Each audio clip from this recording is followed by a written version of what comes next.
Gather round. It's time for your Real Estate Chalk Talk with the Hittner Group.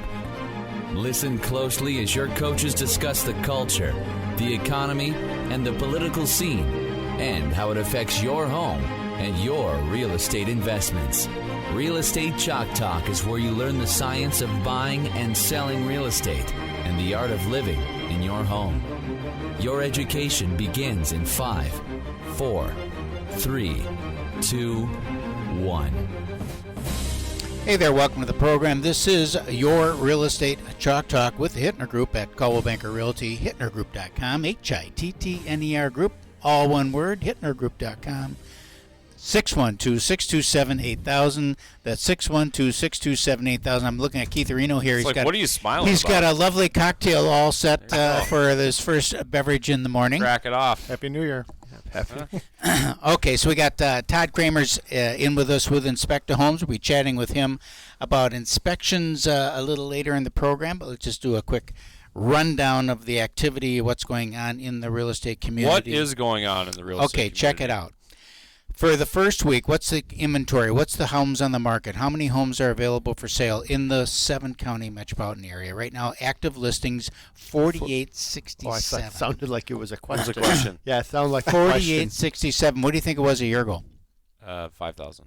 4602. So we're up about 200. Just a skosh, about 1%.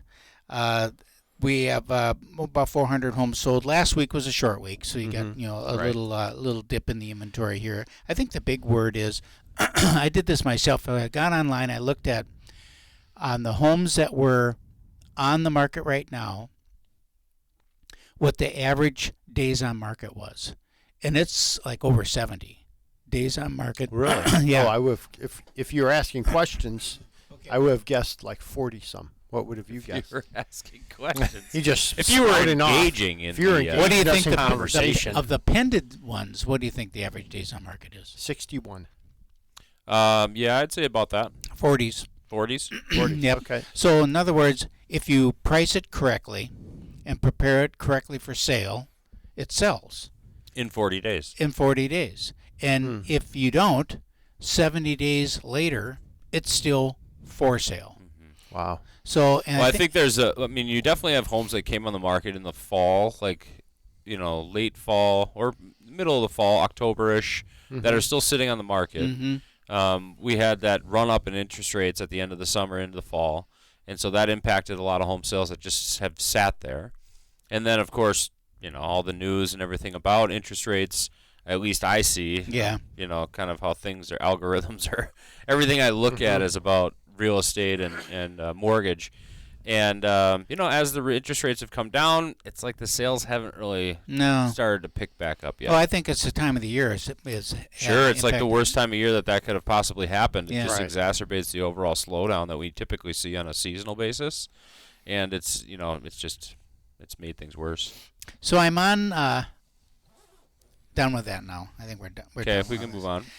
So I'm on the St. Paul Association site because you got your CEL done? Sure. St. Paul site finish her all up. Do you? No. So St. Paul site for what? I'm looking for continuing education for the St. Paul Association of Realtors. Oh, Yeah. okay. So I'm looking for. You thought he was shopping for cars? Yeah. I didn't know. Yeah. He wasn't. Well, it's a real estate show. Yeah. So I'm on the site looking because I want to get my done, right? And I am done with everything. So all I have left to do now is the mandatory. You're just getting extra credit now. Well, I would just on there because you get the things that pop up and something catches your eye and you think, oh, that looks interesting. See what that's about. They have one on there, Survive Until 25 class. No, really? Yeah, it's a catchy deal. A Survive Until 25 What a class. bunch of losers. So that What a bunch of losers, he says. Didn't you coin that phrase? No, that was. Huh? That was senior. Oh, it was senior. I can't just take a year off like the real estate community. I gotta stay active. So I got thinking about that. So what's the class about? Survive till 25. What is it? Basically, get a side gig. Is that what it is? Yeah. Like what do they call How it? do you survive until 25? What do they call those when you get Side hustle. Side hustles. Yeah. Okay, so the National You got all Association. kinds of side hustles. Well, the National Association's pushing side hustle. Okay. And it's like, interesting. why I have would not the heard that. National Association be pushing side hustle? Because you see it all the time in the newsletters that come up. Because they want their dues. Exactly. They want their dues. They want their dues. And so now I get on the warpath, right? Yeah. Because I'm kind of chapped about it. And I think this is my own personal opinion. I think that the National Association has run its course. I just think that it needs to be replaced by a new something. Because now this week, this president has resigned under a cloud of this, that, and the Super other weird. thing. Super weird. We get an email. So we got an email this week from the National Association of Realtors, and it says, the current president has resigned for personal reasons from the past, that somebody's like blackmailing her or something. Yeah. Wow. That they're gonna present these, whatever it was. Whatever Who it is. knows? I mean, Mystery. sure, you can make up all kinds of things that you think it might be non-financial related. It says. So then she's resigned. Wow. And now somebody else comes and is like, that's an And odd just deal. quick email. Just a quick email. Yep, email deal. So an odd I deal. get thinking about Odd this and deal. that. Now, what really does the National Association do? What does the state association do? What does our local association, either the Minneapolis or St. Yeah. Paul Association, do? And why do we need all these? Right, you look at it like government, and you're like, okay, you got your national government, your local authorities. Right. Local authorities, I think, pretty much handle everything. everything. Otherwise, the National Association is just kind of out there stumping. That's it's exactly a what they lobbyist. do. It's So, a lobbying, right? Right. Isn't it mostly? well, I pulled up their 990 IRS form 990 because it's public information. So I pull up the IRS form 990. So they'll probably make $325 million this year in revenue. $325 million. They're the largest trade organization in the country. So they have a lot of clout. Now, they don't make commissions. They get paid by dues. So 1.5 million members, right? So I'm thinking about, well, what is their motivation? Let's just go back 100 years and when all these associations were formed, because the National Association celebrates their 100 and some years old. And really what it was is a bunch of guys like you and me got together and said, we should probably work together a little bit and come up with some kind of standards and stuff so that we don't have this just the wild, wild west out there.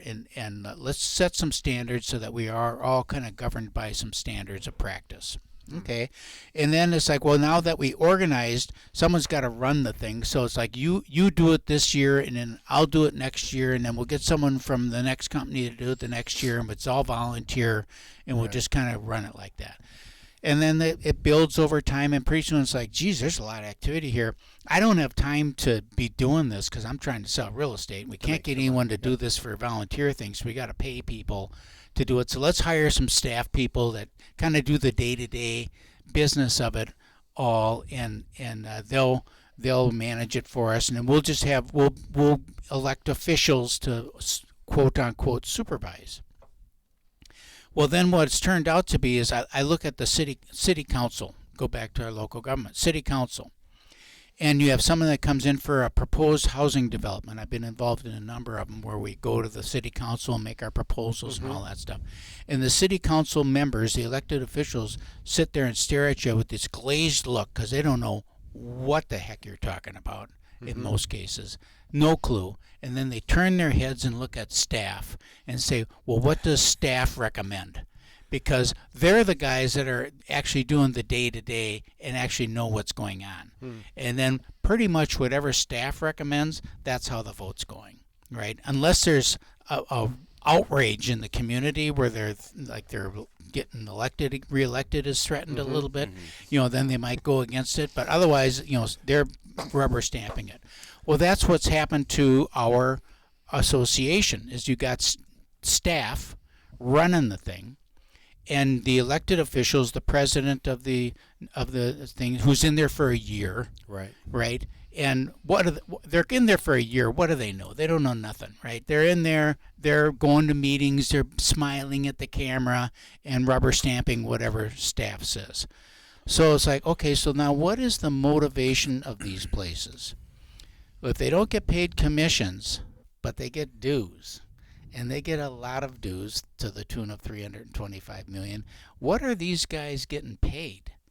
Because if we have 1.5 million members, and we're selling, half as much real estate or 40% as much real estate as we did a year ago, what do all those numbers shake down? We'll find out when we come back. So, are you proponent of the National Association or not? Not. Okay. So we'll find out when we come back from break. Dig in a little more about that when we get back. Also, we have Inspector Homes in the studio, so we'll chat about home inspections as well. Interesting stuff. You've come well prepared, I heard. Yep. I hope so. We're going to head out to break here. This is Real Estate Chalk Talk. Give us a call, 612-627-8000. That number again is 612-627-8000. Or log on to our website, hittnergroup.com, Hittner Group.com, and we'll be right back. Hey, welcome back. Thanks for staying with us. This is your Real Estate Chalk Talk with the Hittner Group at Coldwell Banker Realty. 612-627-8000. That's the number everybody's calling. That's the one you see on all the signs around town. 612-627-8000. Real Estate Chalk Talk.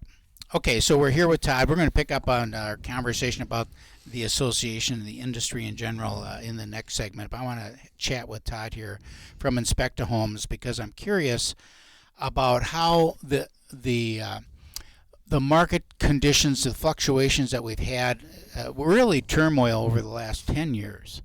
We go through this blistering thing where there's so much pressure on people to put offers in, to not have inspections, and then they close on the house, and 6 months later they kind of realize they probably should have had an inspection. Well, and then things kind of slow down a little bit, and people start having inspections again, and then they slow down so much that there's not as much business as there was before, too. Yes, it sounds like Valley Fair in the roller coaster business. A little bit. Mm-hmm. It's been that way for us, too, the same thing. It's been up and down, or either way busy or way dead. Yeah. And we've gone through that. Stories I've heard of people who buy houses without an inspection, and then, they find out 6 months later, like you say, oh, my pipes are broken, or they're bent, or the HVAC doesn't work, or whatever the case may be. There's a lot of that going on. They use bags of mulch as backfill in this. Yeah, right. Yes. In the whole thing. Right. Yes, the foundation. Yeah. So then as a doing business and staying in business, survive until 25. What do you have some line extensions in of other services that you do other than like your typical sale inspection, point of sale inspection? Yeah. So speaking of survive to 25, during the slow months that we do have, as we experience every season, I actually ref basketball on the side, but from a business perspective, we do commercial inspections. We also do radon. I think this January is a national radon month. Is that what it is? I saw something on TV they were promoting. Yeah, it's always in January. It's really big. Obviously, the one nice thing about doing radon, I have friends who aren't as healthy as you'd like them to be, and a lot of times it's from issues within the home, living in the home. There's electrical currents, there's all the Wi-Fi, radio waves going on that can affect your life. Hocus pocus. Well, I'll have you talk to my friend, but okay. I don't need to talk. Let me just. Anyway, I'm not hear about it all the time. All right. Let me just Let's dig into this. I gotta dig in that just for a second here. So I had a listing. Here we go. We have a development that we built in Northfield. Okay. And so we come back a couple years later, and there's one of the units just turning over, right? So I go in the deals, and the guy's got an office upstairs, and he's an attorney. And I'm like, well, what do you do? What kind of an attorney are you? He said, well, I work for the Dairy Association. I said, really? What do you do? He said, I sue the power companies. I'm like, what? He said, we sue power companies. Why do you sue power companies? He said, because when they run their high test lines over the countryside, when they run them over our dairy farms, our cattle produce less milk, and the calves are smaller, and they have more medical problems. don't know if I've heard about that. And they have empirical evidence that demonstrates that. And he said, we win all the time.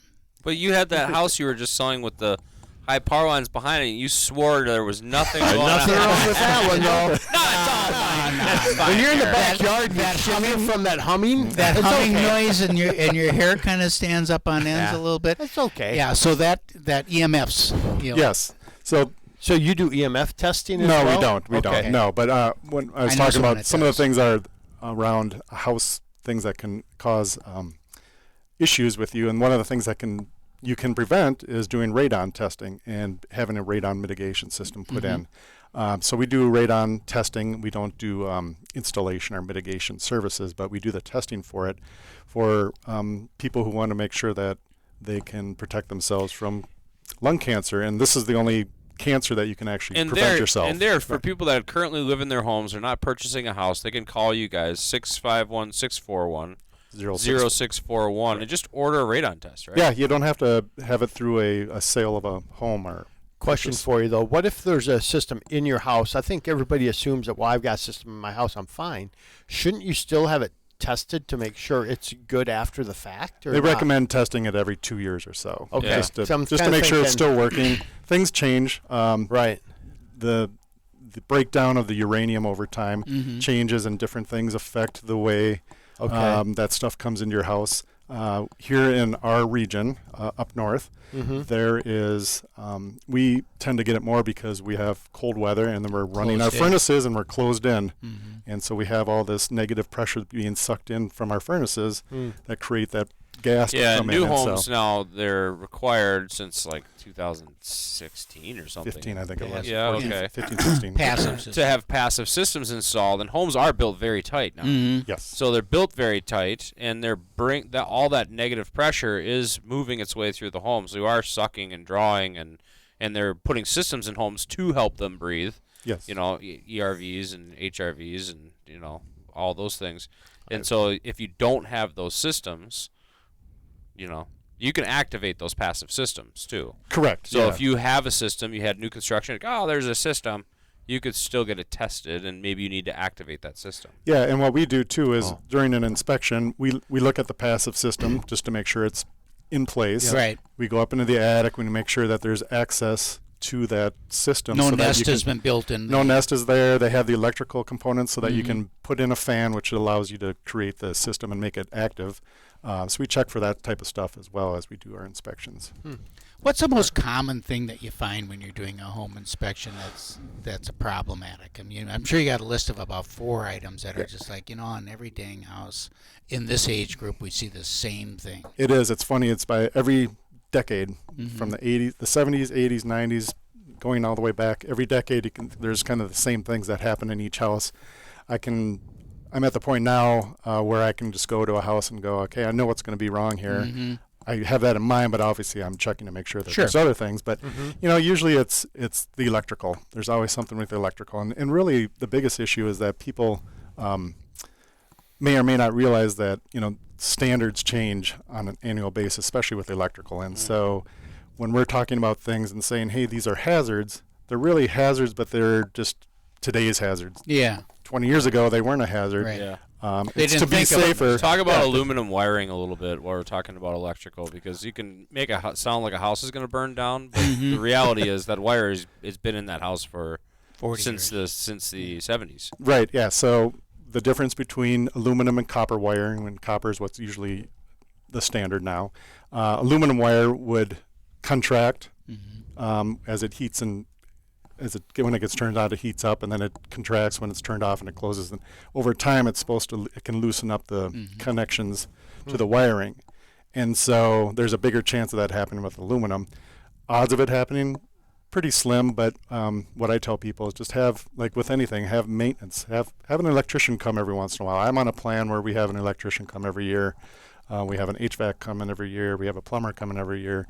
Just do that type of stuff, and then they just check and they can tighten up the And there was a screw period of time, connections I and stuff think like it was that. in the 70s, where copper was super expensive or something. Yeah. So That's like exactly what it was. builders were using aluminum almost exclusively.